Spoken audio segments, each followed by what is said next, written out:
Welcome to the last session, and we will focus on other main area in the syllabus, which is analyzing the financial statement or report writing, which is again 35% of your syllabus. Report writing is for me is always the easiest topic if you know how to do it. You know, the easiest way to do a report writing question is that to understand the approach. Now, every time you get in a report writing question, that the smartest way to do that is to, you need to use this technique of what I normally call as storyboard. Now, what is in a storyboard is that in the case of storyboard, a typical example is this. This should be done during the reading time. Every time an examiner set a question, he normally has a story in his mind. So if he can capture the story, then it's very easy for you to write the report. And what I normally do is divide that into 5 sections. The first, the user group. You need to know to which user are you writing the report, or basically which user are you focusing on writing this report. For example, if it's about an investor, you need to mainly focus on the ratios that are related to the investor. We need to also, then the second one is summarize changes in the income statement.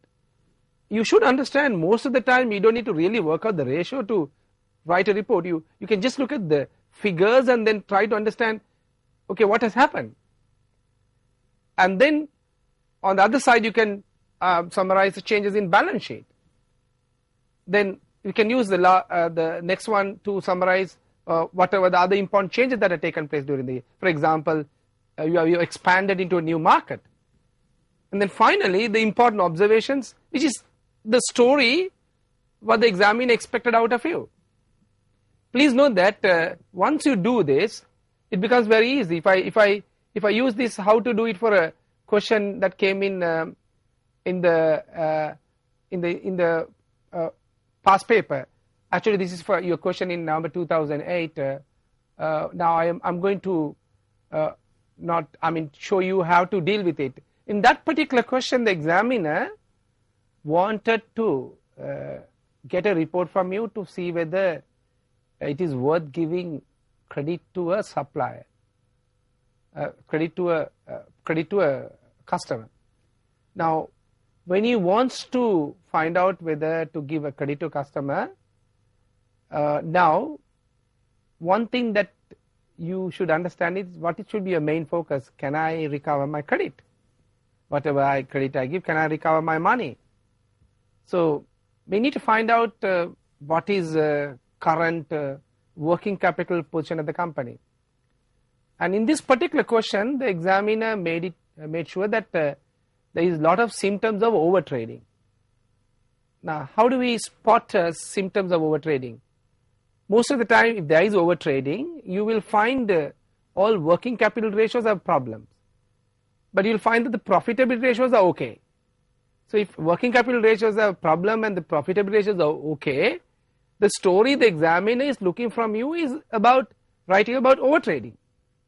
So what you have to do, look at the reading time and find out what is the cash position. And most of the time in a overtrading scenario, the examiner will make sure that the cash position is negative or overdraft.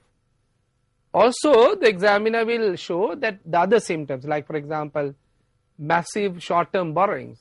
Now, if you have a lot of short-term borrowings, then again it is a problem.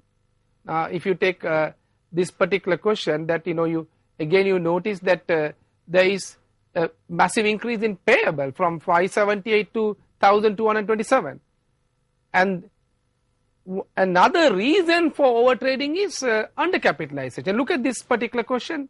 Share capital is only 1. Now, how can you have there is basically $1,000? How can you have a company with $1,000 share capital? So that itself is a problem. In other words, this is an undercapitalized company. So the examiner will give such symptoms, and you need to read the question during the reading time and spot the story.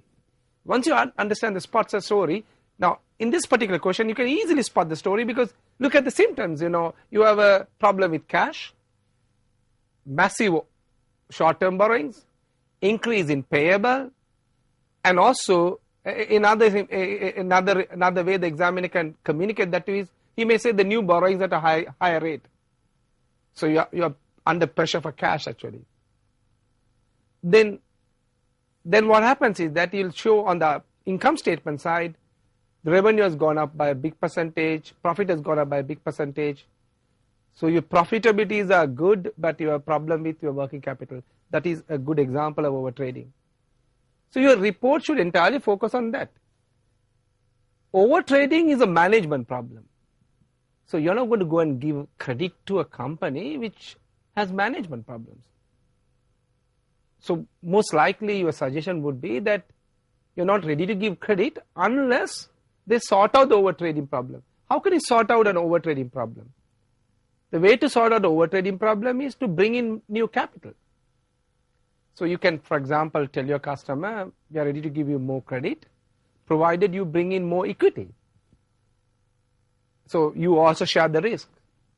When they bring in new equity, that will actually sort out the capital problem.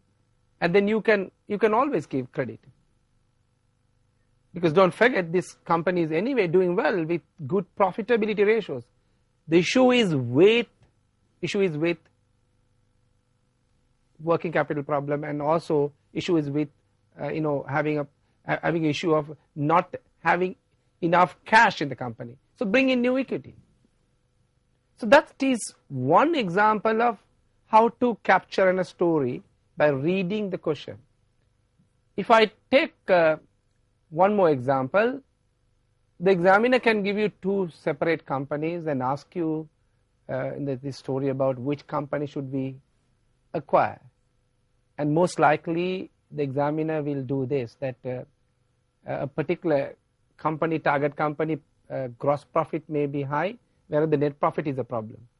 And then other company, maybe gross profit is a problem, not that great compared with the first company, but the net profit is good. That tells you that the second company is good on controlling expenses, whereas the first company has good gross profit but problem in managing expenses. But don't forget, once you acquire the company, you are going to manage it. So if you are going to manage it, maybe if you know that your management will be able to control cost, and if there is a way to control cost, for example, a lot of finance costs which you can remove by repaying the loan, or maybe unexpected or unnecessary expenditure that are incurred, or maybe that if you know that by merging two operations you can achieve savings, then you are better off by targeting on the first company. So that is how you spot a story, and you write the entire report based on that. So my dear students, report writing is a very easy task if you know how to do this storyboard, and it should be done during the reading time. So we have come to the end of our session. Wish you all the best, and as I always say, remember, your success or failure depends on how you deal with yourself within that exam time and 3 hours, and also within the next 2 weeks time available to get ready for the exam. Always I say that if you have the positive mind, you'll end up with a plus 10 marks. And if you take a negative approach, you'll end up with a minus 10 marks. So let's say you are an average student capable of getting 45 marks and you have a positive approach, then you will end up with 55 marks. If you have a negative approach, you'll end up with 35 marks. So same way, let's say that you are capable of getting 70, then you'll end up with 80. Or if you have a negative approach, you'll end up with 60. So remember, your passing or failing depends on how do you manage your attitude during this period as well as during exam. One thing that happened to me was that when I went into the exam, I found, first 3 papers were fine, and I had a problem with the last paper. In fact, I kept the paper aside and started sleeping, in fact. And then at that time, one side of my mind was saying that, by the way, I was a lecturer at that time for the lower level. So one side of my mind was saying that your students will ask, did you pass? And the other side of the mind was saying that next time I'll focus a lot on my studies, I will do more questions, and I will go for the class. Next time I will practice a lot of questions, everything next time. But as usual, I basically managed to get myself sorted out, and then I stood up and I decided, okay, I'm going to do it this time. And I really did focus the balance time and doing the paper. Trust me, I ended up with an A pass, which was the case at that time. You had the gradings, A, B, C. So from that day, I know that the examiners actually, wherever possible, will give you marks. Trust them, and then leave the balance to to the examiners. You do your part, and focus on this exam and not next exam. Wish you all the best for your upcoming exam. Thank you very much.